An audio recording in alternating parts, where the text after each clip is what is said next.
Begin today at the Gemara towards the bottom of Nuntes Amud Beis, 4 lines from the bottom of the Yomit. Tana Rabbanon, we learned in the Braise, Maise Bada Mechad, there was an incident with an individual, Shapasach Chaloinov L'Chatzer HaShutfin. He opened his windows into the courtyard, a joint courtyard, but that he was a partner with other people. As we learned here in the Mishnah before, you're not allowed to open your window into this courtyard, because the person can say that you're taking away from my privacy here, as the Mishnah and the Gemara before explained. So this person went and opened the windows, and built a window. He made a hole in the wall and built a window there. And now the other partner there in this courtyard didn't say anything. He didn't protest against it. He allowed him to have the window there for a certain short period of time. Now, they came in front of Rabbi Shmuel, but Rabbi Yossi says to the one that built this window there, my son, you've established the status that you have the rights to have this window here, because your partner didn't say anything. So then, even just after a short period of time, you have a chazakah. If it would have bothered him, that naturally it should, he should be meiche, he should protest against this. The fact that he didn't, you now have a chazakah that you can keep your window there. He came and asked the Shaila by Rab Chia whether he can keep that window there. Rab Chia told him, no, you worked hard and you opened and built the window here. Yoga is the same. You should now work hard and close up your window because you have no chazakah here. The way that Rashbam explains this Gemara is because you only can establish a chazakah if your neighbor or your partner rather was quiet for 3 years. Similar to a karka, they only have a chazakah after 3 years. In this case, for the rights to keep your window there, it's only after 3 years. Just him being quiet for a day, 2 or a week or so is not enough. So therefore now, if he wants you to close the window, you're going to have to go and close it. Rav Nachman says, the list time, how about in a case where you have a window and you have it there for 3 years? So you already have the rights and the status of your window being there in this place. And now your partner or your neighbor comes and blocks your window. He builds a wall or something that he blocks the light of your window. And you were quiet about this. La'alter have a chazakah. In this case, it will be a chazakah immediately because someone that builds a wall and blocks your window, you definitely should speak up right away about this if you don't want his wall to be there. It bothers the person, the fact that his window is blocked. If you don't, then it's going to be a chazakah immediately. It's not the nature of a person that his light in his window is blocked in front of him, and he's quiet about it. So there, it will be a chazakah right away, not only after 3 years. Going back to what it said in the Mishnah, lokach bayis b'chatza acheres. So here we're talking about a person that owns a house. There's another house in this one courtyard, and they both use the courtyard together to get into their house in this one development here. And now one of the homeowners in this courtyard bought a second house right next over to in the next courtyard. And now he wants to open a doorway from the second courtyard that you should be able to enter from this courtyard into the courtyard next over where he bought a house. So the Mishnah said, he doesn't have the right to open a doorway to enter from this courtyard into the next courtyard over where he bought his house. Says the Gemara, my time, what's the reason for this? The answer is because he's adding over here now more people that are going to be passing through this courtyard to go into that other house. That's not part of the rights that you have here living in this development, in this courtyard, that people here should be walking through to go to the next courtyard. So the Gemara asks on this, if that's the pshat, if so, aim a sefer. Let's see what it says in the sefer of the Mishnah. If a person has a house and a development in a courtyard, so the Mishnah says, if he wants, what he could do is, you can add more rooms inside your house, which will then bring more people to be living in your house. Or, you could build a second floor on your house, and then the people that will be living in that second floor will now be walking through this courtyard to go into this house. Now the Mishnah said that you can't build a separate entrance to that second floor. They're going to be walking through your house. But the fact is, you add a second floor, you add more rooms, you're adding more people now coming through this courtyard. So the Gemara says, by doing this, he's adding more people coming through here in the way in this courtyard. So how is he allowed to make this addition to his house? Rav Huna answers, we're not talking here about a person that actually builds another floor or adds another room in addition to his house. Rather, what it means is, my cheder, when it says that you're allowed to add a room in your house, that means shacholka b'shnayim. Inside, he's doing inside construction. He's just adding a room inside the house by putting up a wall inside. And umay aliyah, what does an aliyah mean? Apsoi.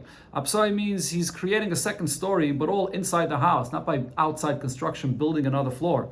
So in such a case, when a person does inside construction in his house, you can't stop him. He can do whatever he wants, and even if he fills it with more people because of this, and more people are walking through, you can't stop him. A person can have as many people as he wants in his house.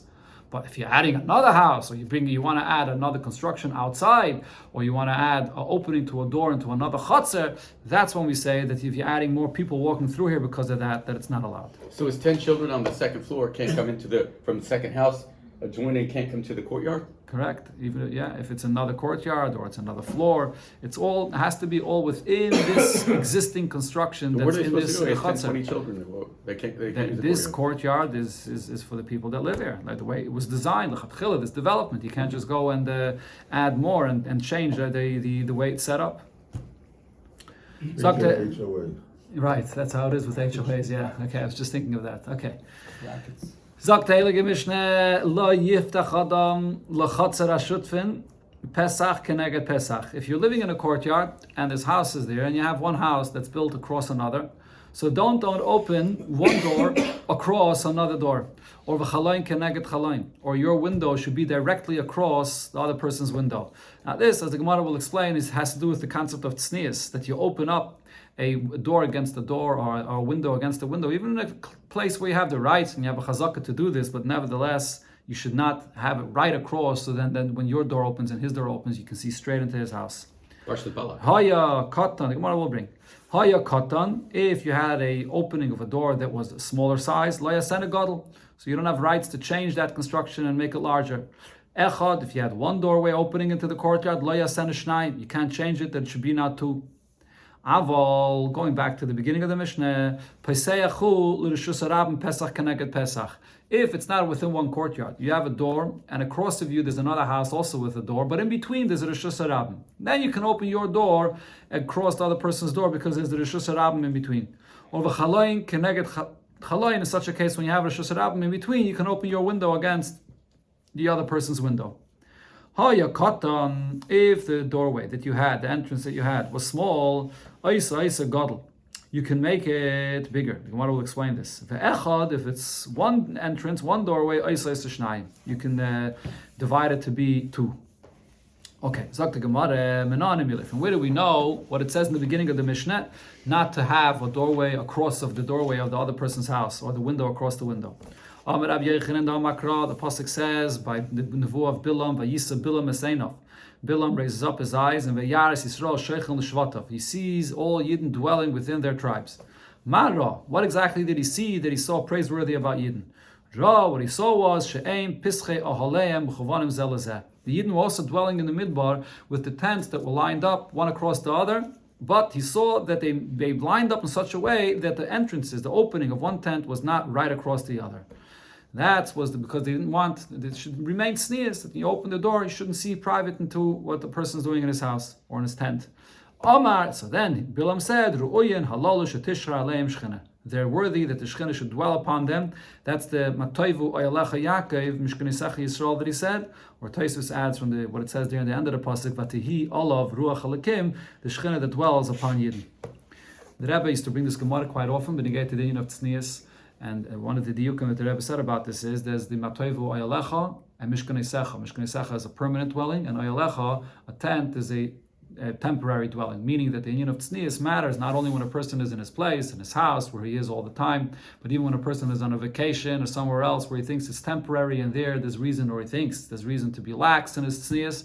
But here, Bilam is saying, even in a place of Oyalecha, also Yidden are careful and have the proper tznius, and that's why they're worthy that Shechina should dwell amongst them. Hoya koton loya senagadol, says the Gemara, Savarami b'acham v'lemeimar. Rabbi Muhammad thought to say, Bar Daled leilishve bartmanya. If the opening of your door is 4 ames, which is the typical size of the opening of the door, so you shouldn't make it now double the size to be 8 ames. because the kashakal tmanya b'chatzah, because then you're going to be using a space of 8 amos in the chatzah. As long as the opening of your door is 4 amos, so then you get 4 amos of space for your door. But when you widen that opening to 8, you change the construction, and now it's 8, so now you get 8 amos in the front of the 8 amos opening. That's what Gemara said this in the beginning, Masechta, towards in the first Perek. So therefore, you can't change that because you're going to be then taking more from the chatzah for the use of the opening of your house. Avol bartarti l'shavya barabo shapedomi. But if a person has a very narrow opening of 2 amos and he wants to widen it to the typical opening of 4, so then that's allowed. That's what Rami Bar Chama thought to say. Amalei Rave, so Rave answers, no, Motzi Amalei.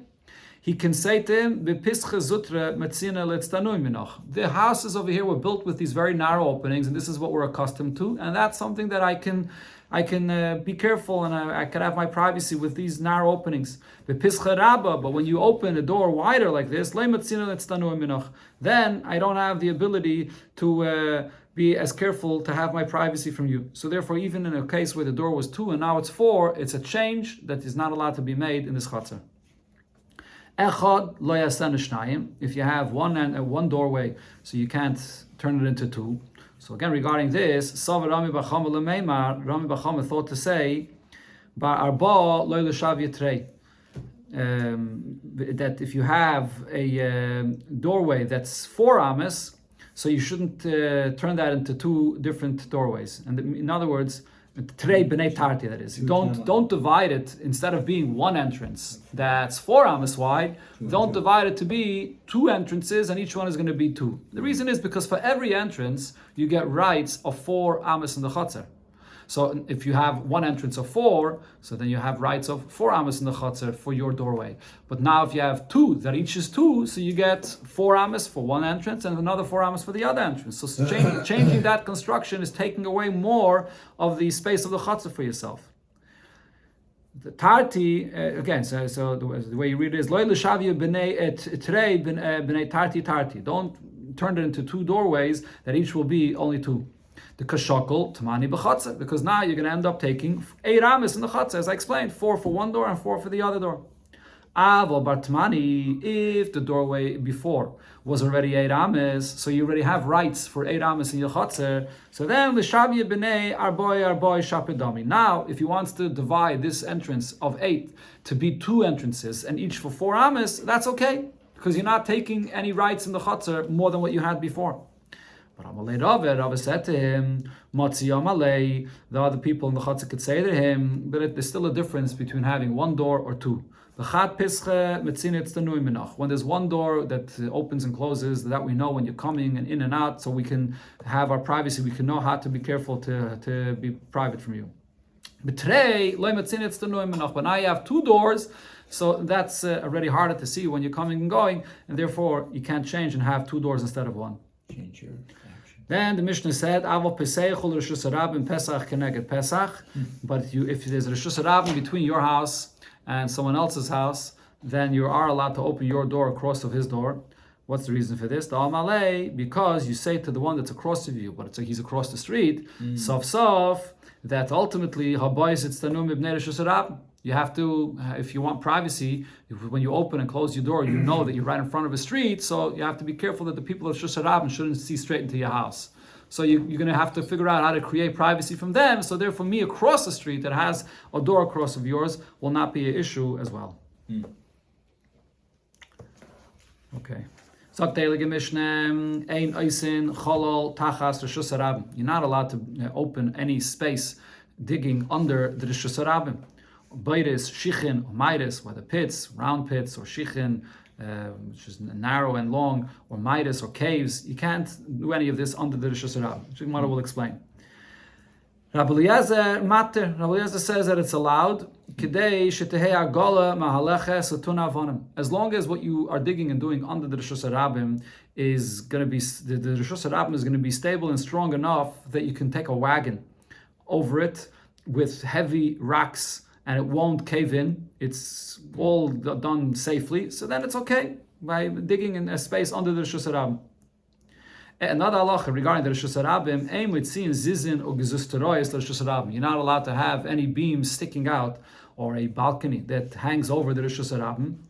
Ella imratza. If you want to build a balcony to your house or any protrusions, kindness l'toich shaloi, you have to draw back into your property, and then a moitzi, and then you could extend out your balcony. Lo kachotzer. If a person bought a courtyard from someone, and there's a house there, and there are protrusions, there's a balcony that's there, and now it's not clear whether this balcony that's built here was built because the previous owner drew back his house and it's rightfully there, or maybe no, maybe it was built hanging over the Rishus Harabim and the space under the balcony really belongs to the Rishus Harabim.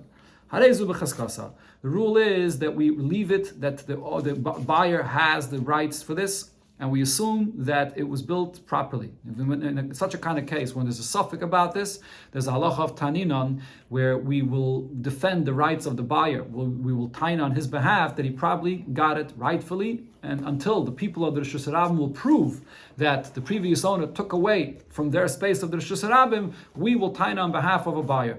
By any person himself that owned it and built it, he's going to have to prove and show how he built it properly. But by a buyer that can't have this knowledge at all, and it's very easy to take advantage of him, to start arguing with him, oh, put your house back and your balcony is going over the Rishus Harabim here, Bezdin will defend him unless the people of the Rishus Harabim will prove otherwise.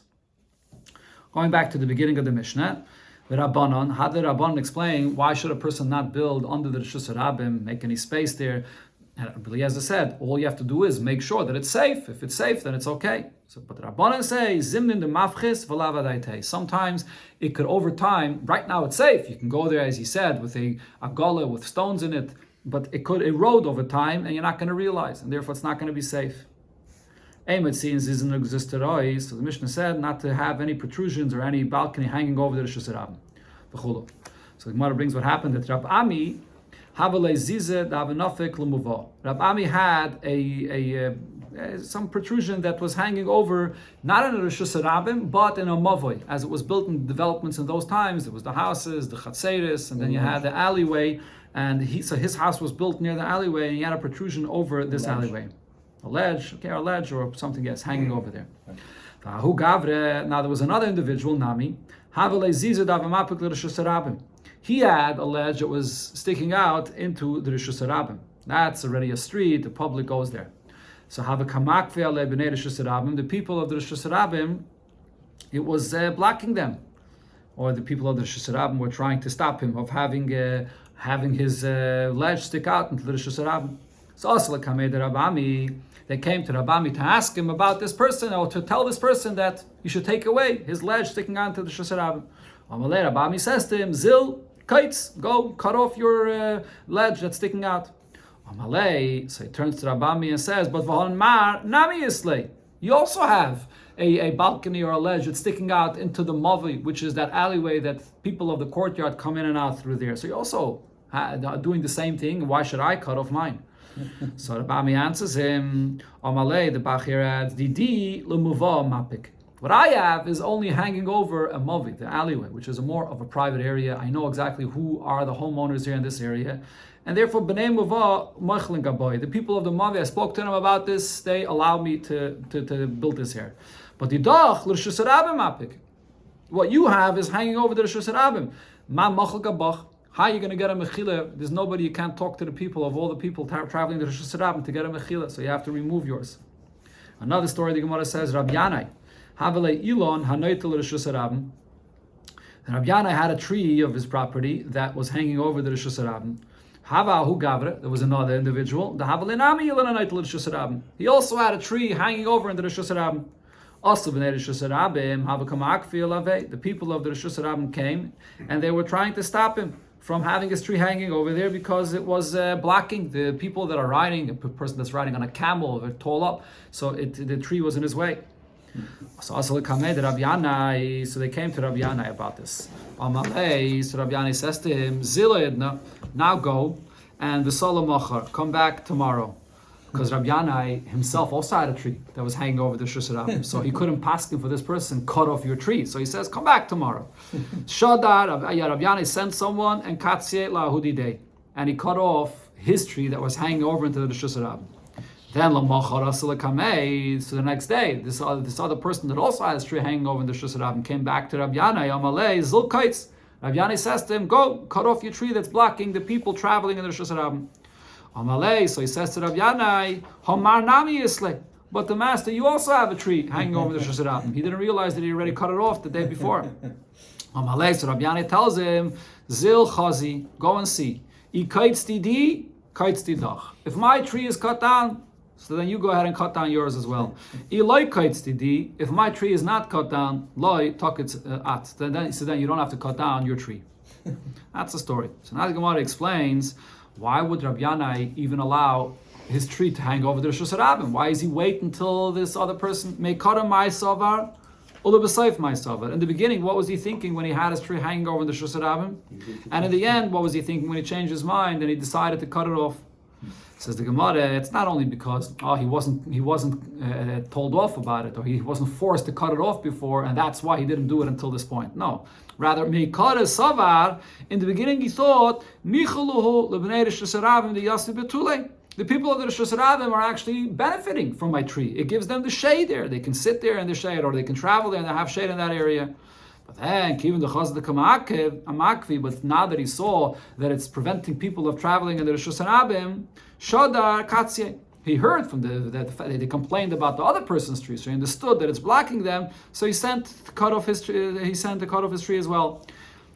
So, but the Gemara asks, why does he have to cut off his tree before he tells the other person to cut off his? Why can't he tell the other person? Then he'll cut off his also afterwards.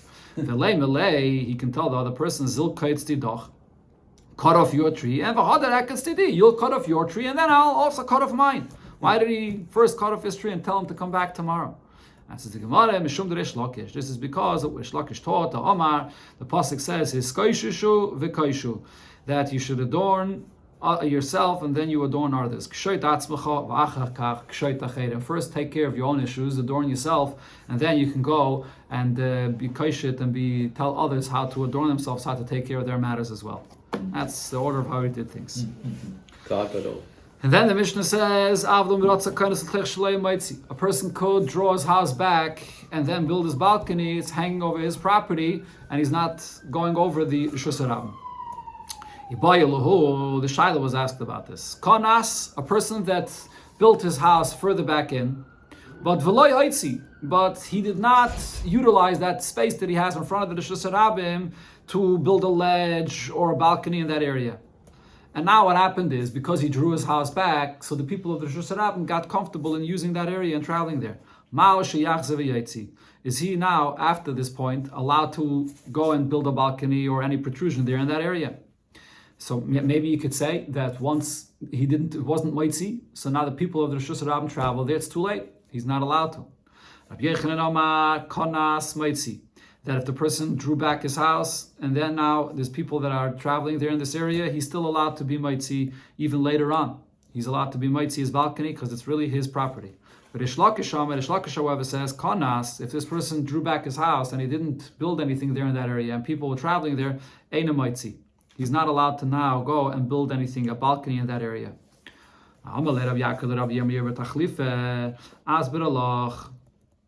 So he said that Bar Tachlife explained to you, or explains,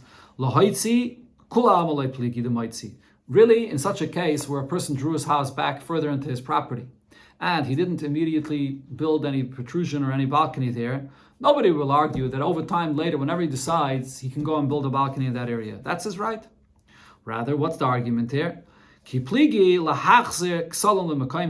Afterwards, is he allowed to build back the walls of his house where it was originally by the border of the property in front of the Rishus Rabim? Is he allowed to do that? And the Ipche Itmer, and actually the opinions of Rabbi Yechanan and Rish Lakish have to be exchanged. Rabbi Yechanan is the one that says Eina Machzer, that he's not allowed to bring the walls back of his house to the border of where the Rishus Rabim was before. But Rish Lakish Amar Machzer, and Rish Lakish says that he is allowed. Rabbi Yechanan Amar Eina Machzer, the reason why Rabbi Yechanan is saying that he's not allowed to build back his walls there, even though that really originally was his property, Mishum de Rabbi Yehuda. What Rabbi Yechanan says is based on what Rabbi Yehuda said, and we paskin like Rabbi Yechanan, just like we paskin like what Rabbi Yehuda says. Rabbi Yehuda said, Meitzer, Shech Zika Boy Rabim, when you have a pathway that the Rabbim took possession over this, meaning this became a place that the Rabbim walks through there, even if it was in a private property, but the person originally gave permission for these people to walk there, and this became the pathway for the Rabbim to go there. Also, calculate. At a later time, you can't come and repossess it and say, oh, I had to change my mind, this is my property, I want it back. Once the Rabbim has this pathway, you can't take it away. So here as well, when you moved your wall further into your property, and now the people of the Rishus Rabbim have that more space to travel here, you can't build the wall of your house back where it was originally. Now, for Reish Lakish disagrees and says, Machzer, no, you could put your wall back there. And the reason is, it's different than what Rabbi Yehuda was talking about. Rabbi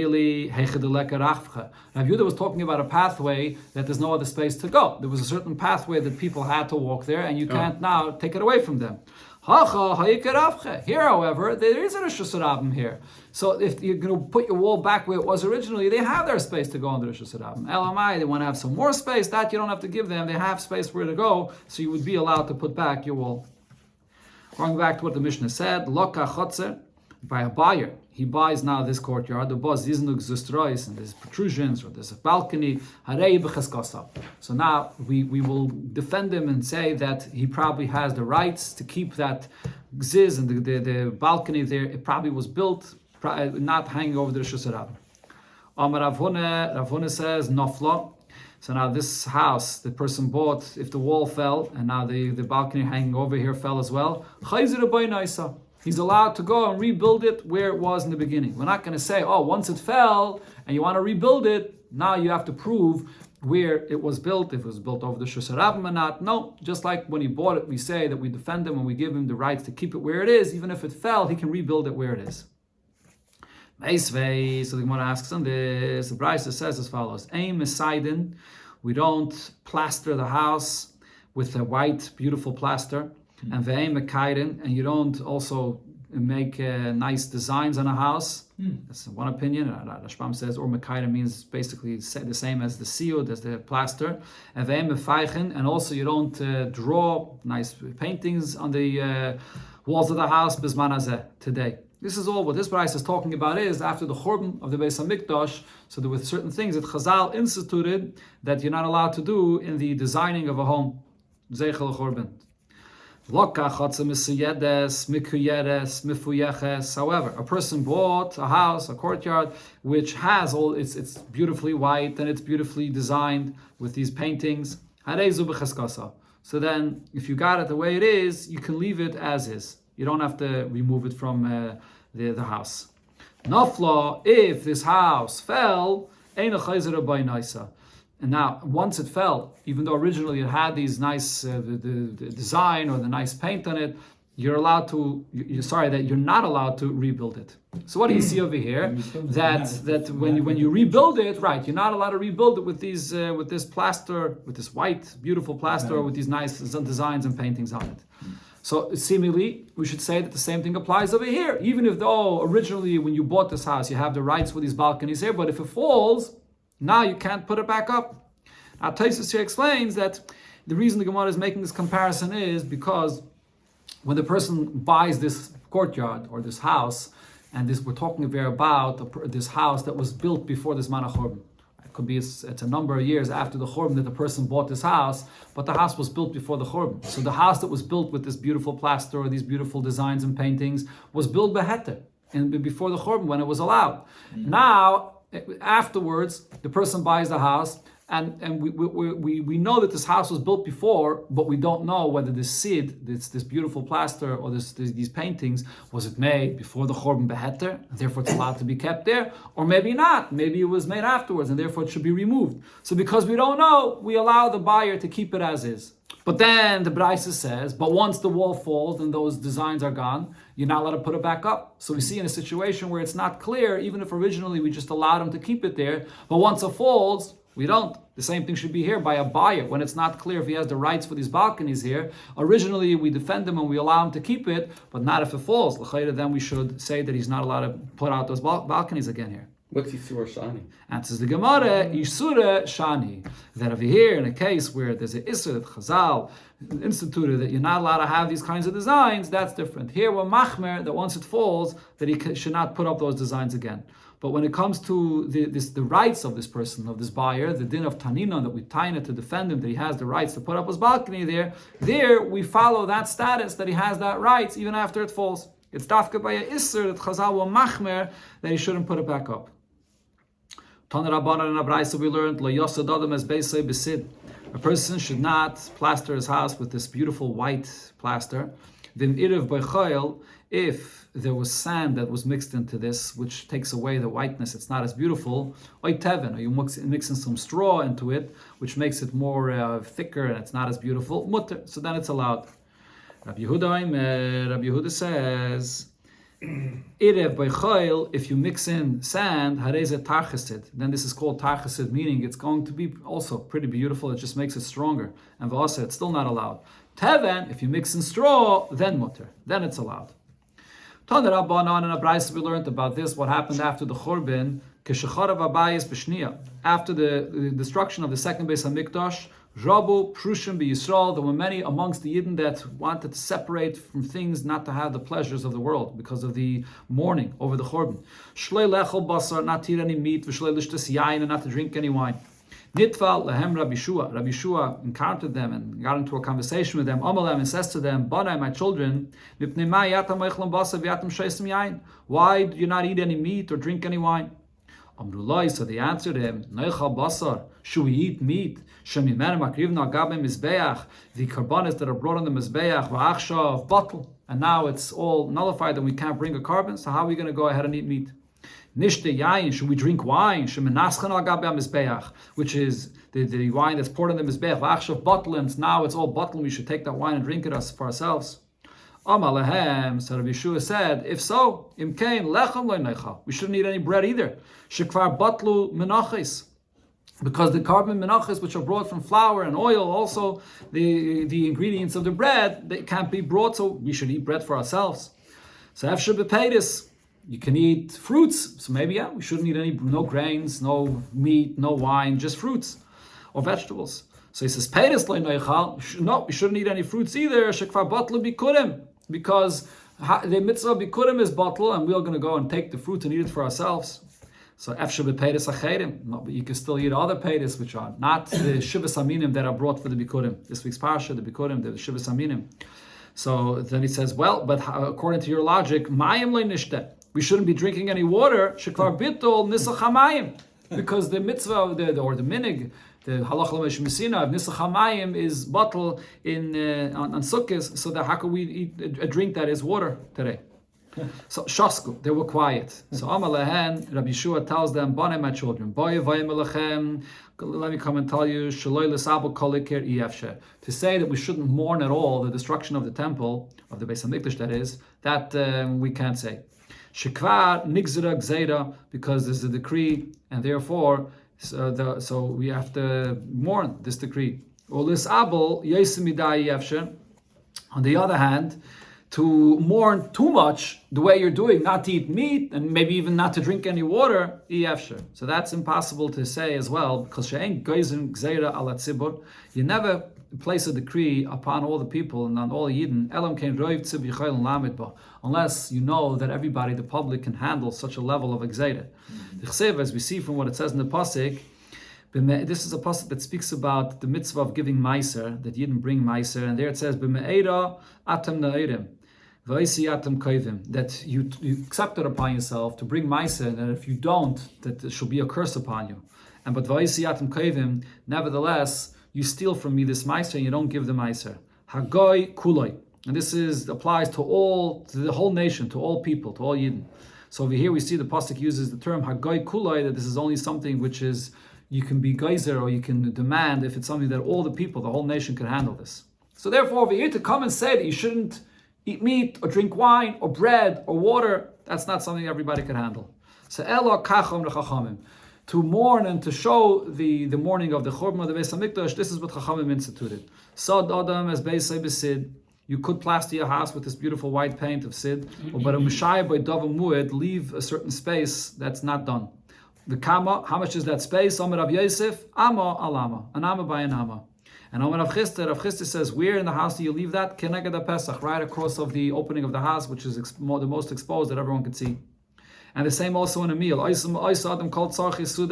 person can do and eat everything he needs in his meal. But there's something leave out that you will not eat. Mahi, what is this? This is this fish that they ate. The Gemara mentions this a lot of times.